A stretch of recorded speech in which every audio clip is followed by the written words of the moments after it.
The news media and politicians have recently been declaring that the only equitable resolution to the Arab-Israeli conflict is a two-state solution. Is this a new idea? We have covered a lot of chapters about Muhammad and his Quran and have demonstrated so far, beyond a reasonable or a shadow of a doubt, that there is not a single letter, word, verse, ayah, or chapter surah in the Quran that is the product of any compassionate, merciful, and all-knowing divinity. We have shown that the Quran is entirely the product of Muhammad's imagination, his alter ego, cleverly projected into the unsuspecting mouth of Allah, the name of the supreme rock god of the pagan Quraysh, embedded in the corner wall of the Kaaba, called the Black Stone.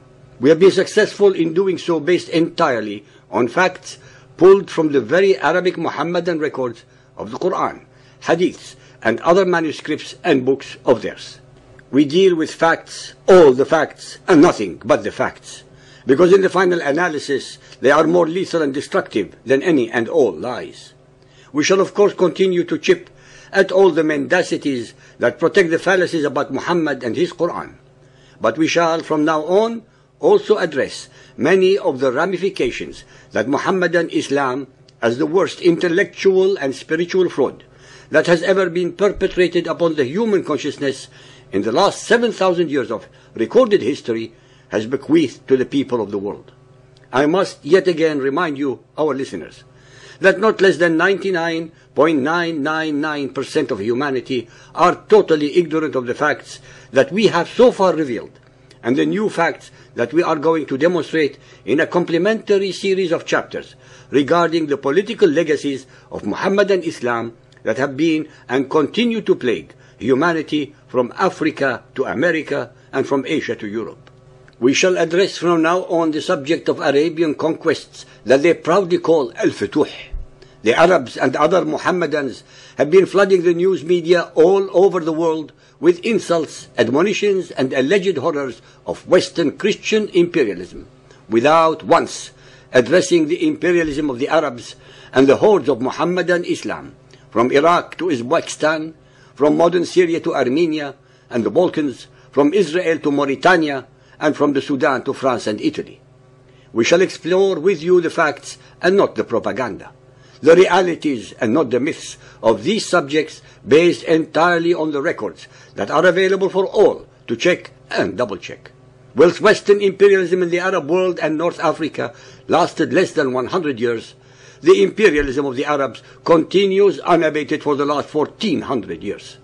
Whilst Western imperialism brought to the Arabs and other places in Africa and Asia the foundations of democracy, medicine, electrification, water reclamation, education, archaeology, roads, trains and airports, just to name a few contributions, the Arabs and Muhammadan Islam have only brought misery, backwardness, ignorance, tyranny, terror, subjugation, humiliation and illiteracy to their hundreds of millions of conquered peoples for the last 700 years. While the Western imperialists have been atoning for their alleged misdeeds, the Arabs, with an obscene degree of hypocrisy, actually continue to glorify in every mosque sermon, in their books, their TV and all their media, the slaughter of millions and the conquest of Muhammadan Islam on 3 continents, Asia, Africa and Europe, covering an area of about 10 million square miles, and the subjugation, occupation, humiliation and historical eradication of at least 10 civilizations and major cultures. While Western imperialists have apologized to their previously subject peoples, the Arabs have never done the same to anybody, but in fact they do the opposite by gloating and reveling at them. Ladies and gentlemen, as we have demonstrated in many of our chapters, the obvious invariably escapes the attention of the unwary. The people who inhabited North Africa were not Arabs, but Hamitic Africans. They were conquered by the Semitic Arabs and became Arabized after their conquest in the 7th and 8th centuries. Most of them were forced to lose their identity, their culture, their traditions and their religion by the extremism and terror of fundamentalist Muhammadan Islam. Neither modern Iraq, Syria, Jordan or Israel were Arab until and in the aftermath of their subjugation by the Muhammadan Arabs in the 7th century. We have shown that Muhammadan Islam is a theocratic belief system that has no secular component.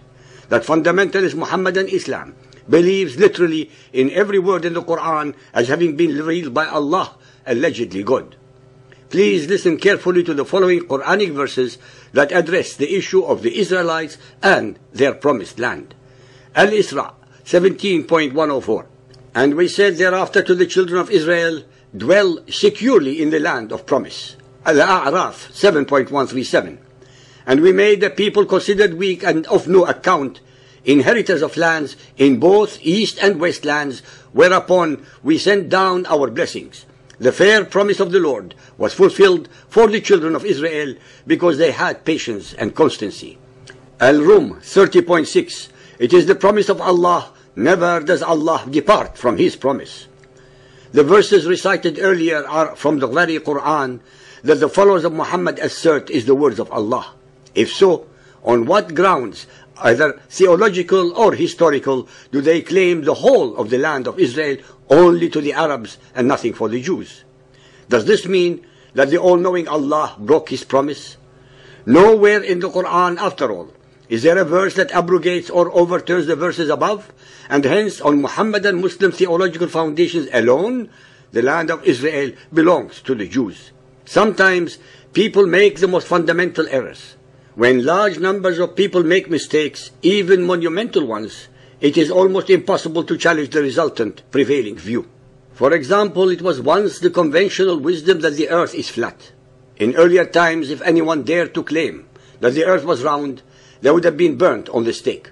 When, in the 16th century, Nicolaus Copernicus dared suggest that the sun was the center of the solar system and not the earth, he was regarded as a heretic. In today's language, any attempt to explain the Arab-Israeli conflict in terms other than Israel's illegal occupation of Palestinian land and or the denial of Palestinian national aspiration is often regarded like a declaration that the earth is flat and is the center of the universe. But what if this view is wrong? What if, in terms of understanding the Arab-Israeli conflict, we are living in pre-Copernican times? What if the Jewish state, that is considered to be the root of all evil in the Middle East, were instead actually the victim? In our chapter 142, Palestine and Palestinians, we ask several relevant questions to ascertain whether or not such an entity called Palestine and the people called Palestinians actually existed in history. Nowhere in the whole of the Quran, the Ahadith, or all of Arab history is the land of Palestine or the Palestinian people are mentioned, alluded to, or remarked upon. No one has so far answered our questions with any proof that they actually existed. The so-called Palestinians have absolutely no idea where their very name is derived from.